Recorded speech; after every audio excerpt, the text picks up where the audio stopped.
मजबूत हो जाए और इरादे पक्के कर ले तो उनको कोई भी हरा नहीं सकता है। साल पर बैठे हैं, उस जज्बे को मैं सलाम करती हूँ। और मुझे सोनम वांगचुक जी, समाजवादी पार्टी नेता एवं सांसद डिंपल यादव जी, जोरदार तालियां हो जाए डिंपल जी के लिए।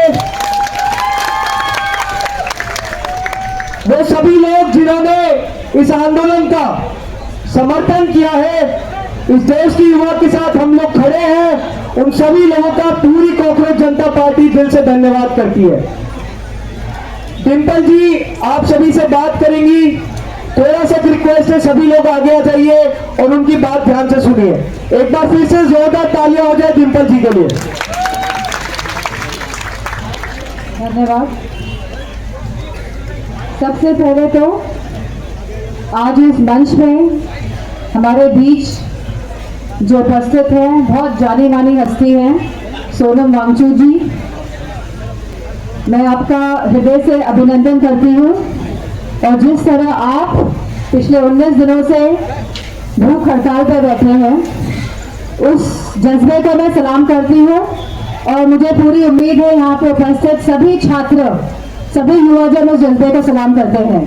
और उन्हीं के साथ लगभग 35 बच्चे और भूख हड़ताल में बैठे थे, और उनमें से लगभग अब केवल 7 लोग बैठे हैं, क्योंकि ज्यादातर बच्चों की तबीयत खराब हो गई है और वो हॉस्पिटल में एडमिट हो गए हैं।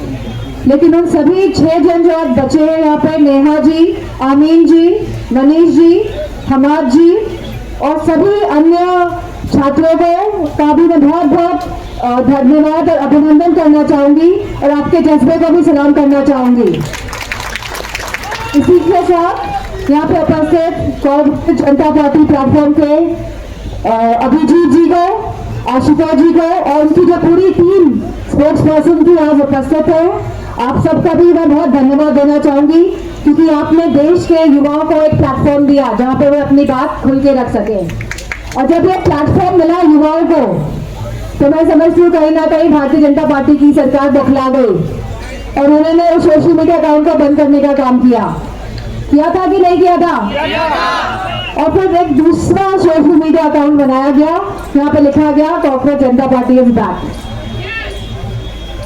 तो मैं कहना चाहूंगी कि अगर हमारा युवा मजबूत हो जाए और इरादे पक्के कर ले तो उनको कोई भी हरा नहीं सकता है। और मैं आपसे ये भी बात कहना चाहूंगी कि राष्ट्रीय अध्यक्ष जी समाजवादी पार्टी के अखिलेश यादव जी और हमारी पूरी समाजवादी पार्टी हमेशा से युवाओं का, छात्रों का समर्थन करती आई है और हमेशा करती रहेगी। आप कभी अपने आप को अकेला मत समझिएगा। हमारा साथ और समर्थन हमारे छात्रों के साथ, छात्राओं के साथ, हमेशा हमारे युवाओं के साथ रहेगा। लगातार जो हालात देखने को मिले हैं, आज ऐसा प्रतीत हो रहा है कि पूरे देश में भूकंप आ गया है। और अगर भूकंप पूरे देश में आया तो इसके झटके सभी को महसूस हो रहे हैं, चाहे हमारे छात्र वर्ग हो, चाहे हमारा युवा वर्ग हो, चाहे हमारे किसान भाई हो, चाहे हमारे ट्रेडर्स हो। आज सभी की हालत जो हो गई है वो हम सब जानते हैं। और बहुत देखने को मिल रहा है कि लोग प्रखरता के साथ, मुखरता के साथ अपनी बात भी नहीं रख पा रहे हैं, क्योंकि एक डर का माहौल इस देश में कायम किया जा रहा है और कहीं ना कहीं लोकतंत्र को खत्म करने की कोशिश की जा रही है इस डर के माहौल से। इस जो यहाँ पे जो ये डेमोन्स्ट्रेशन हो रहा है, इसको भी शुरू में दबाने की कोशिश की गई थी, लेकिन ये आप लोगों का हौसला है, आप लोगों की ताकत है कि इस डेमोन्स्ट्रेशन को ये लोग दबा नहीं पाए। और मैं आपसे कहना चाहूंगी और खास तौर पे मैं सोनम जी से कहना चाहूंगी कि आप यहाँ पिछले 19 दिन से तो हैं बैठे, लेकिन ये सरकार बहुत ही निर्दयी, निष्ठुर, संवेदनहीन सरकार है। इन्हें कोई फर्क नहीं पड़ता कौन जी रहा है, कौन मर रहा है। जब नीट की परीक्षा रद्द हुई, पेपर लीक के, तो ने कितने बच्चों ने सुसाइड किया। पूरी सरकार, पूरी भारतीय जनता पार्टी और उनके सहयोगी दल, अगर एक भी सांसद ने अपनी संवेदनशीलता दिखाई है उन बच्चों के लिए जिन्होंने सुसाइड किया, जो आज इस दुनिया में नहीं है, या उनके परिवारजनों के लिए, इतनी कठोर सरकार हमारे देश नहीं आई है और इस सरकार को केवल वोट से हराया जा सकता है, क्योंकि वोट ही एक ऐसा माध्यम है जिससे हम इनको हरा सकते हैं। और हम सभी जानते हैं कि उत्तर प्रदेश में आने वाले चुनाव में अगर भारतीय जनता पार्टी को रोकना है तो केवल वोट के बल से उत्तर प्रदेश ही भारतीय जनता पार्टी को रोक सकता है, क्योंकि आज कहीं ना कहीं लोकतंत्र में जहां खतरा है वहां हमारे संविधान में भी खतरा है। ये वो लोग हैं जो संविधान को मिटाना चाहते हैं, ये वो लोग हैं जो संवाद नहीं करना चाहते हैं, ये वो लोग हैं जो अपनी जिम्मेदारी नहीं लेना चाहते हैं, ये वो लोग हैं जो अपना उत्तरदायित्व नहीं निभाना चाहते हैं।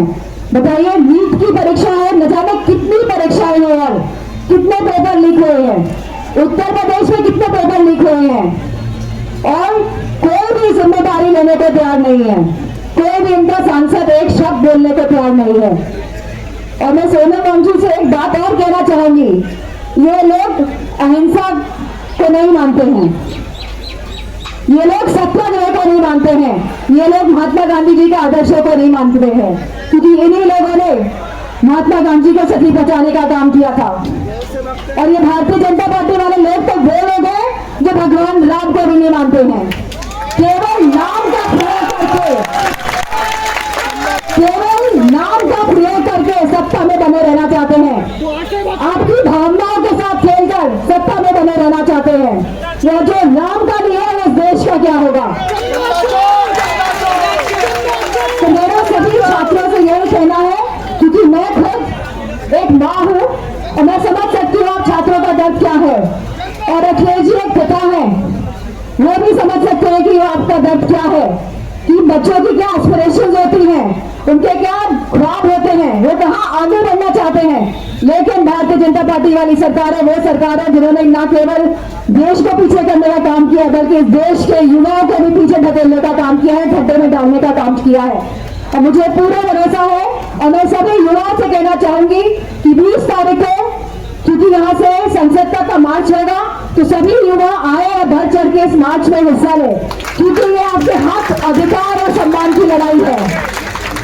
और इस हक, सम्मान, अधिकार की लड़ाई में अगर युवा पीछे रह जाएगा तो देश आगे कैसे बढ़ेगा। तो मैं आप सबको इन्हीं बातों के साथ अपना मत रखते हुए और सोनम वांगचुक से फिर से दोहराना चाहूंगी, क्योंकि राष्ट्रीय अध्यक्ष जी समाजवादी पार्टी ने कहा है कि आपको मजबूत होना है इस लड़ाई को लड़ने के लिए, लेकिन सोनम वांगचुक जी ने कहा है कि 20 तारीख को वो अपना अनशन समाप्त करेंगे, पार्लियामेंट की तरफ, संसद की तरफ बढ़ेंगे। तो जो युवा है वे लड़ाई बाहर लड़ेंगे और जो समाजवादी पार्टी है, तो हम तो चाहेंगे सभी विपक्षी दल सामने आए, सभी विपक्षी दल सामने आए और छात्रों की लड़ाई में उनका सहारा बने, उनका साथ दे, उनको मजबूत करने का कार्य करें। तो जहां आप लोग लड़ाई संसद तक जाने का काम करेंगे, हम इस लड़ाई को संसद के अंदर लड़ने का काम करेंगे, पूरी मजबूती के साथ लड़ने का काम करेंगे। इन्हीं शब्दों के साथ आप सभी के हौसला को, आप सभी के जो विश्वास है उसको सलाम करते हुए मैं आप सभी को बहुत बहुत धन्यवाद और आभार देना चाहूंगी। जय हिंद। जीत भैया तुम संघर्ष करो, हम तुम्हारे साथ। जीत भैया तुम संघर्ष करो, हम